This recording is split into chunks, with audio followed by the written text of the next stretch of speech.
ভিডিওর শুরুতেই বলে দিচ্ছি, আপনারা যারা একটু বেশি ভীতু প্রকৃতির তারা ভিডিওটা স্কিপ করে চলে যেতে পারেন এবং ভিডিওটিকেও সিরিয়াসলি নেবেন না। ভিডিওতে যা যা বলা হয়েছে সব কিছুই আমার নিজের সঙ্গে সত্যি সত্যি ঘটেছে, তাই আমি বলবো পুরো ভিডিওটা শেষ পর্যন্ত দেখতে থাকুন, কারণ পুরো ভিডিওটা না দেখলে আপনারা কিছুই বুঝতে পারবেন না। তো কেমন আছেন আপনারা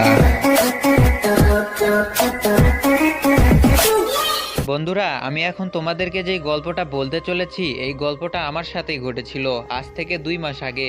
আমরা প্রতিদিন বিকালবেলা একটা বট গাছের নিচে বসে থাকতাম এবং প্রতিদিন সেখানে ফ্রি ফায়ার খেলতাম।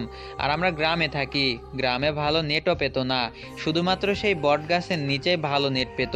তাই আমরা সব বন্ধু মিলে সেখানে বসেই ফ্রি ফায়ার খেলতাম।